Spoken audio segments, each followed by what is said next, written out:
ونعوذ بالله من شرور أنفسنا ومن سيئات أعمالنا من يهده الله فلا مضل له ومن يضلله فلا هادي له وأشهد أن لا إله إلا الله وحده لا شريك له وأشهد أن محمدا عبده ورسوله أما بعد فإن خير الحديث كتاب الله وخير الهدي هدي محمد صلى الله عليه وسلم وشر الأمور محدثاتها وكل محدثة بدعة وكل بدعة ضلالة وكل ضلالة في النار اللهم صل على محمد وعلى آل محمد كما صليت على إبراهيم وعلى آل إبراهيم إنك حميد مجيد اللهم بارك على محمد وعلى آل محمد كما باركت على إبراهيم وعلى آل إبراهيم إنك حميد مجيد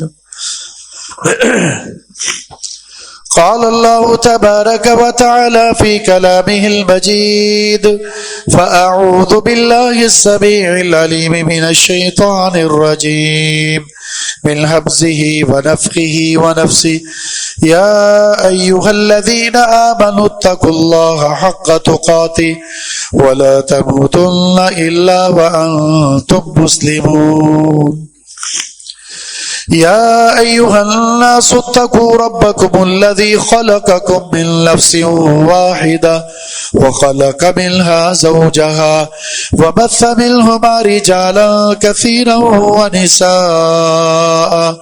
واتقوا الله الذي تساءلون به والأرحام إن الله كان عليكم رقيبا يا أيها الذين آمنوا اتقوا الله وقولوا قولا سديدا يصلح لكم أعمالكم ويغفر لكم ذنوبكم ومن يطع الله ورسوله فقد فاز فوزا عظيما رب اشرح لي صدري ويسر لي أمري واحلل عقدة من لساني يفقهوا قولي اللهم انفعنا بما علمتنا وعلمنا ما ينفعنا وزدنا علما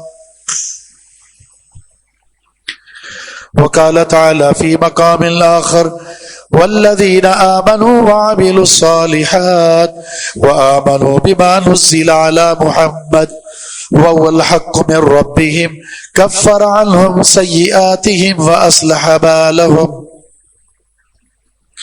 وقال النبي صلى الله عليه وسلم والذي نفسي بيده لا يسمع بي أحد من هذه الأمة يهودي ولا نصراني ثم يموت ولم يؤمن بالذي أرسلت به إلا كان من أصحاب النار.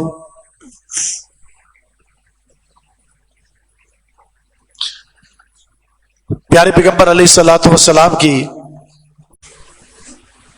عظمت، آپ کی شان، آپ کا مقام، آپ کی سیرت کو، خصائل کو، خصوصیات کو، اس کو پہچاننے کے مختلف زاویے ہیں. ان زاویوں میں سے ایک طریقہ، ایک زاویہ، ایک پہلو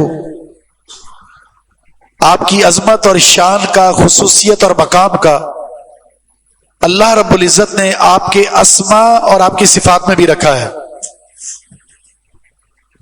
جس طرح ذات باری تعالیٰ کی معرفت، اس کی عظمت، اس کی شان، اس کی صفات میں موجود ہے، اسی طرح اللہ رب العزت نے رسول اللہ صلی اللہ علیہ وسلم کے اوصاف، آپ کی صفات اور بہت سارے اسما ان سے رسول اللہ صلی اللہ علیہ وسلم کو موصوف اور متصف کیا ہے، جن کی تعداد بہت زیادہ ہے۔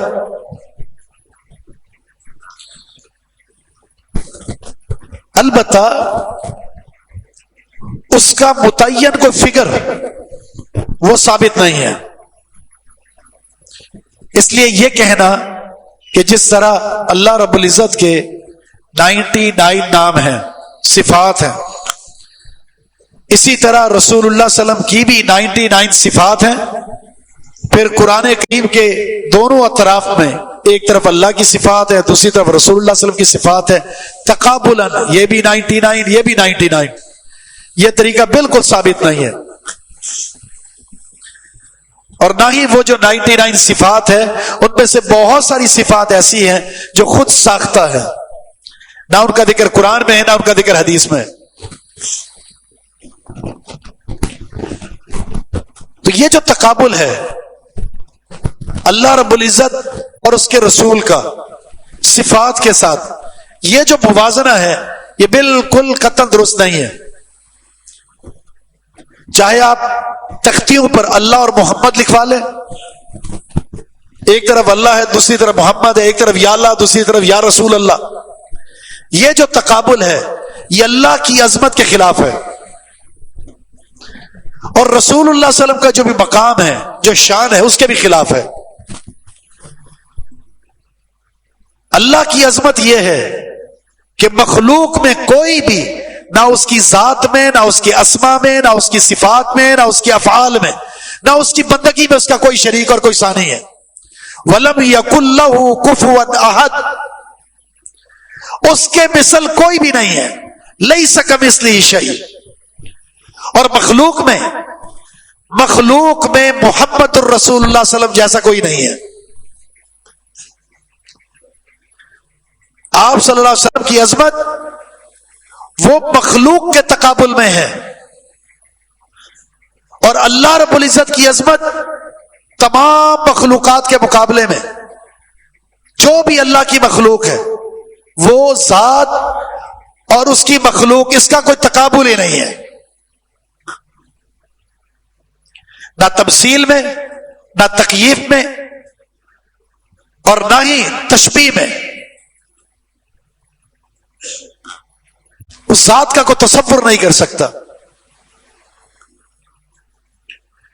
تو رسول اللہ صلی اللہ علیہ وسلم کی عظمت، آپ کی وہ صفات جو ثابت ہیں، آپ کے وہ اسما جو ثابت ہیں، ان میں موجود ہے، اور ان صفات سے رسول اللہ صلی اللہ علیہ وسلم کو متصف قرار دینا اور ان کا صحیح معنی اور مفہوم جاننا یقیناً آپ صلی اللہ علیہ وسلم سے محبت کی دلیل ہے۔ جس طرح ہمیں آپ صلی اللہ علیہ وسلم کا حسب اور نسب، آپ کا خاندان، آپ کے اہل بیت، آپ صلی اللہ علیہ وسلم سے محبت کی دلیل ہے کہ ان کا تعارف، ان کی معرفت ہمیں حاصل ہو۔ تو ان میں سے ایک پہلو یہ ہے کہ رسول اللہ صلی اللہ علیہ وسلم کی اسما اور آپ کی صفات بھی معلوم ہونی چاہیے، اور ان کے اندر جو رسول اللہ صلی اللہ علیہ وسلم کا مقام ہے، جو خصوصیت ہے، جو عظمت ہے، اور جو اللہ نے اس میں فضیلت رکھی ہے، جو ہمارے لیے نصیحت رکھی ہے، وہ پہلو بھی معلوم ہونے چاہیے۔ ہم نے اس کا ایک حصہ آپ کے سامنے رکھا تھا گزشتہ ماہ، صحیح بخاری، صحیح مسلم کی اور دیگر کتب میں یہ حدیث موجود ہے، جس میں رسول اللہ صلی اللہ علیہ وسلم نے اپنے چند نام ذکر کرتے ہوئے فرمایا تھا، لی خمسۃ اسماء، میرے 5 نام ہیں، ناموں میں سے میرے 5 نام یہ بھی ہیں، انا محمد و احمد والحاشر والماہی والعاقب، میں محمد ہوں، میں احمد ہوں، میں حاشر ہوں، میں ماہی ہوں، اور میں عاقب ہوں۔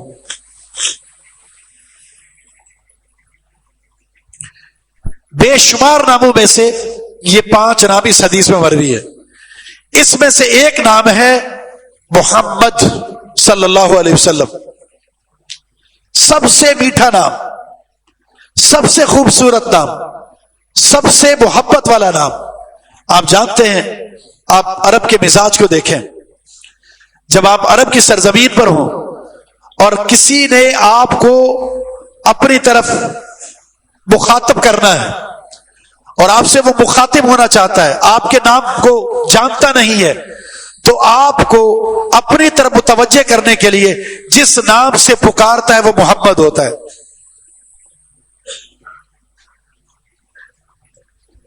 کیوں؟ اس نام میں اللہ نے محبت بھی رکھی ہے، الفت بھی رکھی ہے، مٹھاس بھی رکھی ہے۔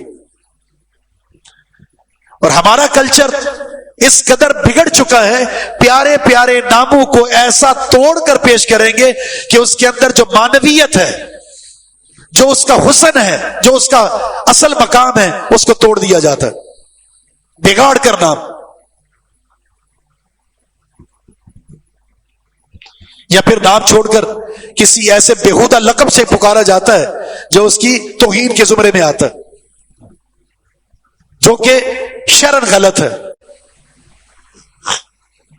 رسول اللہ صلی اللہ علیہ وسلم فرماتے ہیں یسبون مذمما، یہ قریش کے لوگ کفار مکہ مجھے مذمم کہتے ہیں، مذمم گالی دیتے ہیں مجھے مذمم کہہ کر۔ فرمایا دیکھو کیف یصرف اللہ عنی شتم قریش، اللہ کی شان دیکھو، اللہ نے قریش کی گالیوں کو مجھ سے کس طرح رفع کر دیا ہے۔ وہ مذمم کہتے ہیں جبکہ انا محمد، میں محمد ہوں، اور مذمم اور محمد میں زمین اور آسمان کا فرق ہے۔ محمد کہتے ہیں جو ہمیشہ سے قابل تعریف رہا ہو اور ہمیشہ ہی قابل تعریف ہو، اور مذمم کہتے ہیں جس کی مذمت کی گئی ہو، اور محمد الرسول اللہ صلی اللہ علیہ وسلم کی کسی نے مذمت نہیں کی۔ وَرَفَعْنَا لَكَ ذِكْرَكَ، اللہ نے ذکر ہی ایسا بلند کر دیا، اپنے ہو یا غیر ہو، رسول اللہ صلی اللہ علیہ وسلم کا تذکرہ، آپ کی سیرت، اگر اس کی عقل کام کرتی ہے، اگر وہ دیوانہ نہیں ہے، اگر اس پر نشہ نہیں چڑھا ہوا، تو وہ زبان سے یا دل سے رسول اللہ صلی اللہ علیہ وسلم کی عظمت کا معترف بھی ہوگا، اور آپ صلی اللہ علیہ وسلم کی عظمت اور شان کا قائل بھی ہوگا۔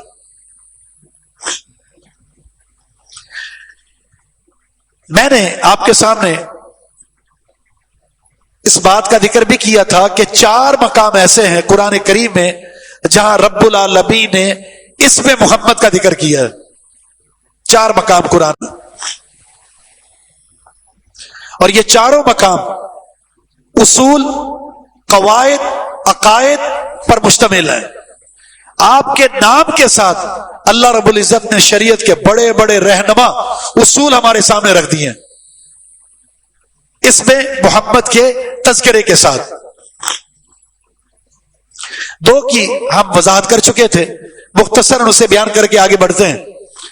ایک مقام تھا وما محمد الا رسول قد خلت من قبله الرسل افإن مات او قتل انقلبتم على اعقابكم ومن ينقلب على عقبيه فلن يضر الله شيئا وسيجزي الله الشاكرين۔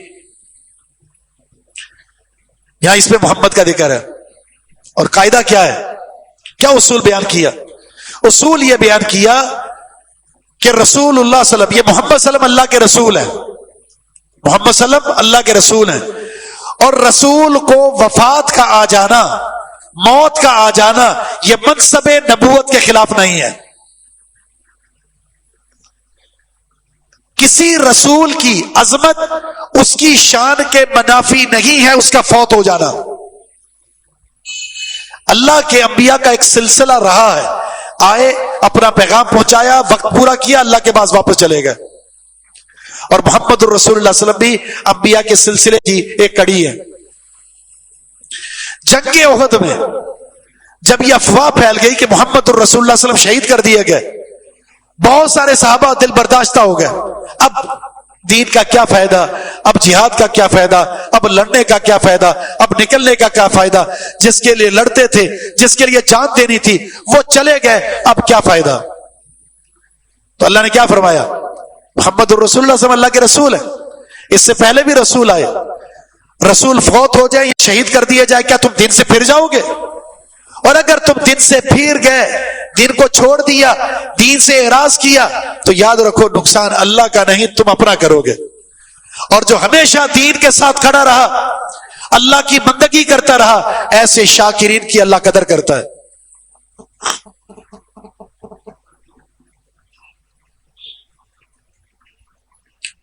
تو یہ ایک قاعدہ تھا کہ موت اگر کسی کے لیے عیب ہے، کسی کی توہین ہے، کسی کی گستاخی ہے، کسی کی عظمت کے منافی ہے، تو صرف ایک ذات ہے اور وہ اللہ کی ذات ہے.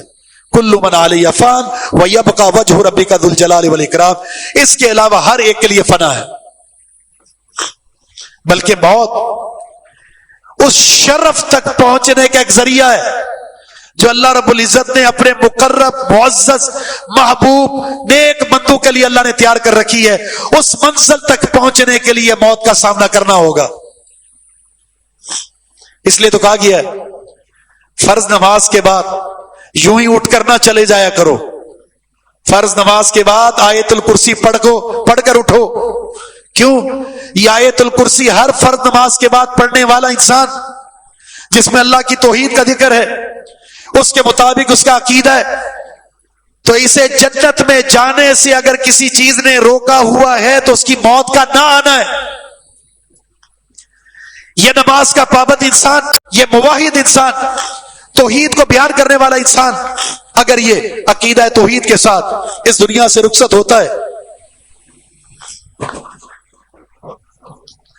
تو یاد رکھیے یہ آیت الکرسی اس انسان کے لیے جنت میں جانے کا ایک بہترین ذریعہ ہے.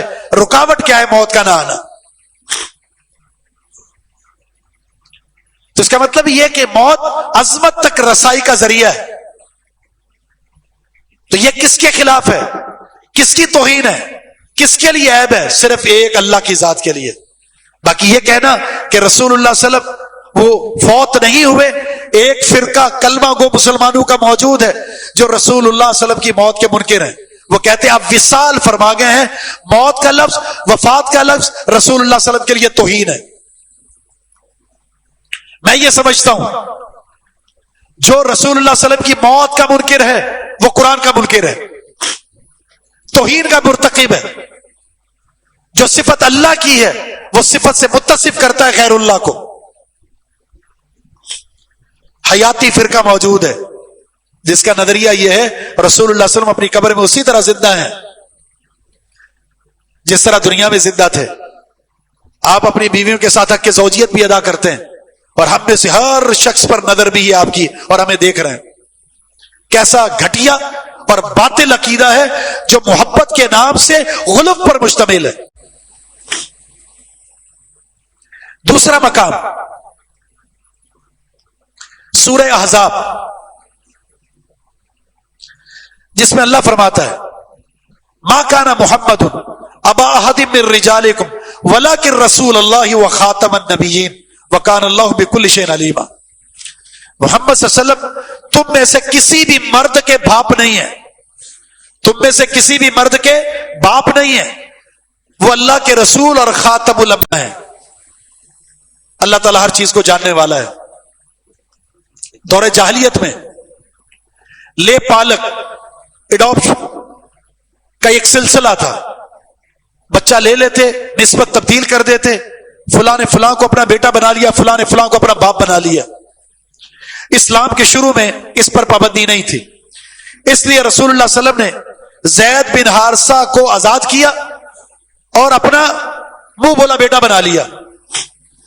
رسول اللہ صلی اللہ علیہ وسلم شدید محبت کرتے تھے زید سے، اس لیے لوگوں نے کہنا شروع کر دیا زید بن محمد. اور اللہ رب العزت نے اس نظریے کی تردید فرما دی. آج کے بعد یہ قاعدہ بن گیا ہے کوئی بھی شخص اگر اپنی نسبت کرنا چاہتا ہے یا کوئی دوسرا شخص کسی کی نسبت کرنا چاہتا ہے ادعوہم لآبائہم هو اقسط عند اللہ، باپ کی طرف نسبت کرنی ہے، یہی اللہ کے نزدیک انصاف کی بات ہے. فَإِن لَمْ تَعْلَمُوا آبَاءَهُمْ، اگر کسی کے باپ کو نہیں جانتے، فَإِخْوَانُكُمْ فِي الدِّينِ وَمَوَالِيكُمْ، وہ تمہارے دوست اور بھائی ہیں، تم اس کو اپنا بیٹا نہیں بنا سکتے اور کسی کو اپنا باپ نہیں بنا سکتے. سرپرستی کر لیں، سرپرست کے طور پر اپنا نام مینشن کرا سکتے ہیں، لیکن جس کا باپ معلوم نہیں اس کے کھانے میں یا جس کا باپ معلوم ہے ولدیت کو تبدیل کرنا یا غیر اصلی ولدیت لگا دینا یہ قطعاً حرام ہے. اللہ کے رسول صلی اللہ علیہ وسلم کا فرمان ہے جس کو پتا ہو کہ اس کا وہ باپ نہیں ہے پھر بھی اس کی طرف نسبت کرتا ہے اللہ نے اس پر جنت کو حرام کر دیا. اور ایک حدیث میں الفاظ ہے اس نے محمد الرسول اللہ صلی اللہ علیہ وسلم کی شریعت کے ساتھ کفر کیا. اور ایک حدیث کے الفاظ ہے جنت کی خوشبو نصیب نہیں ہوگی اسے. اور ہمارے ہاں یہ ایک عجیب کلچر ہے, اولاد نہیں ہو رہی, جس کی اولاد پیدا ہوئی ہے اس کا بچہ لے لیا آپ نے, اس بچے کو ماں باپ کی محبت سے محروم کر دیا صرف اپنی چاہت کو پورا کرنے کے لیے. قطعاً اس کی گنجائش نہیں ہے. اور اس بہانے پھر ولدیت کو تبدیل کر دیا جاتا ہے. تو اللہ رب العزت نے اس نظریے کی تردید کس طرح کی ہے؟ دو زاویوں سے. ایک تو یہ اصول بیان کر دیا محمد الرسول اللہ صلی اللہ علیہ وسلم کسی مرد کے باپ نہیں ہے, زید مرد ہے. آپ صلی اللہ علیہ وسلم کے جتنے بھی نرینہ آپ کی اولاد میں سے بچے تھے وہ ایام طفالت میں ہی وفات پا گئے, بچپن میں فوت ہو چکے, وہ رجل بننے کی مدت کو پہنچے ہی نہیں. جب رسول اللہ صلی اللہ علیہ وسلم کسی مرد کے باپ نہیں ہے تو اس کا مطلب ہے بلوغت کے بعد جو رجل ہے زید بن محمد کہنا یہ جائز نہیں ہے کیونکہ زید بن حارثہ ہے, زید محمد نہیں ہے. دوسرا, بہو سسر کے لیے حرام ہوتی ہے, دائمی محرم بن گئی. جب بیٹے نے شادی کر لی پھر اب یہ جو بیٹے کی بیوی ہے یہ سسر پر حرام ہو گئی. رسول اللہ صلی اللہ علیہ وسلم کی جو بیوی ہے سیدہ زینب رضی اللہ تعالی عنہا, یہ کس کے نکاح میں تھی؟ زید بن حارثہ کے نکاح میں تھی. زید بن حارثہ کو کسی وجہ سے طلاق دینی پڑ گئی, باہمی اختلافات کی وجہ سے طلاق ہو گئی. عدت گزر گئی, اللہ رب العزت نے آسمان پر محمد الرسول اللہ صلی اللہ علیہ وسلم کے نکاح کا پروانہ جاری فرما دیا کہ ہم نے آپ کا نکاح سے کر دیا, آپ جائیے. رسول اللہ صلی اللہ علیہ وسلم گھر میں داخل ہو گئے. تو اگر زید رسول اللہ صلی اللہ علیہ وسلم کے بیٹے ہوتے تو رسول اللہ صلی اللہ علیہ وسلم زید کی بیوی سے چاہے وہ پھر بیٹے کی بیوی بیوہ ہو جائے یا مطلقہ ہو جائے پھر بھی شادی نہیں ہو سکتی. اللہ کے رسول نے شادی کر کے بتا دیا کہ یہ نسبتیں جعلی ہیں, ان اللہ اس کی کوئی حیثیت نہیں ہے. اگر آپ لے پالک ہیں, آپ کو کسی نے لے لیا ہے یا آپ کسی بچے کو لیتے ہیں, بلوغت کے بعد پردے کے احکامات ہوں گے. آپ نے بچی لے لی ہے, بالغہ ہو چکی ہے, وہ آپ سے پردہ کرے گی چاہے آپ نے اس کی پرورش کی ہے. جب تک خونی رشتہ محرم والا جو اللہ رب العزت نے 7 رشتے حرمت والے ذکر کیے ہیں, چاہے وہ خون کے ذریعے ہو چاہے وہ رضاعت کے ذریعے ہو, جب تک وہ موجود نہیں ہے تو وہ حرام نہیں ہے آپ کے لیے, پردے کے احکامات لاگو ہوں. اس آیت میں ایک تو یہ نقطہ بیان کیا اور دوسرا نقطہ یہ بیان کیا رسول اللہ صلی اللہ علیہ وسلم خاتم الانبیاء ہے. آپ کے بعد قیامت تک کسی نبی نے نہیں آنا. البتہ آپ نے یہ پیشن گوئی فرما دی ہے میرے بعد ایسے دجال آئیں گے, ایسے کذاب آئیں گے جو نبوت کا دعویٰ کریں گے, لیکن یاد رکھو میرے بعد نہ نبوت ہے نہ رسالت ہے. اللہ رب العزت نے میرے ذریعے مجھے خاتم الانبیاء بنا کر نبوت کے سلسلے کو تمام کر دیا. کتنی مشہور حدیث ہے صحیح بخاری کی. پیارے پیغمبر علیہ الصلوۃ والسلام فرماتے ہیں میری مثال اور انبیاء کی مثال ایک خوبصورت محل کی طرح ہے. ایک بڑا خوبصورت محل ہے جس میں لوگ گھر میں داخل ہوتے ہیں اور اس محل کا وزٹ کرتے ہیں. سب کیا کہتے ہیں, کیا ہی حسن و جمال ہے اس گھر کے, کتنا حسین محل ہے, کاش یہ ایک اینٹ کی جو جگہ ہے اگر یہاں پر وہ اینٹ لگ جاتی تو یہ محل سب سے زیادہ حسین و جمیل ہو جاتا. فرمایا انا اللہ بینا, وہ اینٹ جس نے انبیاء کے اس محل کو حسن و جمال میں دوبالا کر دیا ہے وہ اینٹ میں ہوں. وہاں لگ کر وہ محل مکمل ہو چکا, اب کسی اور اینٹ کی ضرورت نہیں ہے. انبیاء کی جماعت نے اس محل کو خوبصورت بنا دیا, تمام کر دیا. اب جو بھی آئے گا وہ ملعون ہوگا, وہ کذاب ہوگا, وہ دجال ہوگا, وہ جھوٹا ہوگا. اس کا رد کرنا, اس کا انکار کرنا مسلمانوں پر واجب ہوگا. ہاں آپ نے ایک بات اور فرمائی، لو کان بعدی نبی لکان عمر، جامع ترمذی کی حدیث ہے، میرے بعد اگر اللہ نے کسی کو رسول بنا کر بھیجنا ہوتا جس میں نبوت کے خصائل، صفات اور شان اور عظمت کی جھلک نظر آتی ہے، فرمایا وہ میرے عمر فاروق رضی اللہ عنہ ہوتے. لیکن لا نبی بعدی، میرے بعد نبوت نہیں ہے، اب نبی کوئی نہیں آ سکتا.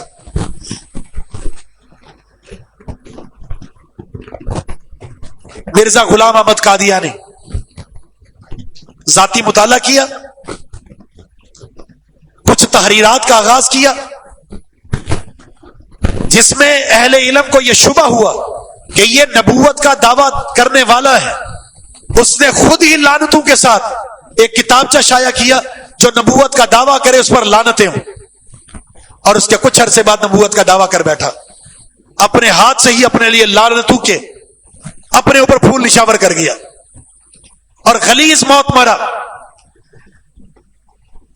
اور افسوس کی بات یہ ہے، جس قدر رد، جس قدر لعنتیں، جس قدر تردید، جس قدر نفرت مسلمانوں کے دلوں میں ان قادیانیوں کے خلاف ہونی چاہیے اس قدر نہیں ہے. اور حکومت کی یہ ذمہ داری، ختم نبوت اللہ کے رسول کا اعزاز ہے، اور یہ اعزاز اس امت کی شان بھی ہے کہ انبیاء کے سلسلے کو اگر کسی نے تمام کیا تو وہ ہمارے نبی محمد الرسول اللہ صلی اللہ علیہ وسلم ہے. تو اس کا تحفظ مسلمانوں کی ذمہ داری، حاکم کی ذمہ داری، رعیہ کی ذمہ داری ہے.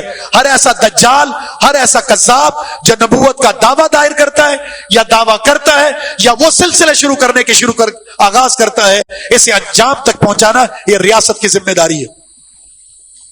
کوئی گنجائش نہیں ہے کہ مسلمانوں کی سوسائٹی میں اپنی مسجد بنا سکیں، عبادت گاہ بنا سکیں، مسلمانوں کے قبرستان میں ان کی تدفین ہو، یا قبرستان پر مسلمانوں کا قبرستان کا لیبل ہو.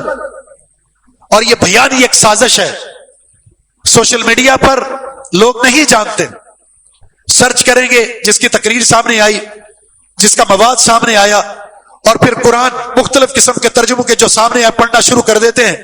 قادیانیوں نے مختلف سازشوں کے ذریعے، بہانوں کے ذریعے سوشل میڈیا کے اندر آ کر مسلمانوں کو بہکانے کی ایسی کوششیں شروع کر دی ہیں کہ ترجمے مسلمانوں کے نام سے مسلمان پبلیکیشن کے ساتھ کی صورت میں نسبت کے ساتھ وہ شائع کیے ہوئے ہیں، جہاں انہوں نے اپنا مفاد ڈالا ہوا ہے. اور ایسے ایسے بیانات موجود ہیں جس سے یہ لگتا نہیں ہے کہ یہ قادیانی کا بیان ہوگا، لیکن یہ زہر آہستہ آہستہ مسلمانوں کے اندر بھرا جا رہا ہے. وجہ کیا ہے؟ ہماری جہالت. منہجی علماء کے ساتھ بیٹھتے نہیں ہیں، کتاب و سنت پڑھتے نہیں ہیں، باطل کو کس طرح سمجھنا ہے، اس کا رد کیسے کرنا ہے، اس کو سننے کی کوشش نہیں کرتے. اجتماعات میں آتے نہیں ہیں، پروگرام میں آتے نہیں ہیں، خطبات جمعہ میں وقت پر آتے نہیں ہیں، دروس میں بیٹھتے نہیں ہیں، حدیثیں پڑھتے نہیں ہیں، صحیح ترجمے کے ساتھ قرآن پڑھتے نہیں ہیں. تو ہماری جہالت کا نتیجہ کیا ہے؟ ایسے لوگ غیر محسوس طریقے سے سوشل میڈیا پر آتے ہیں اور عوام کو گمراہ کرنے کی کوشش کرتے ہیں.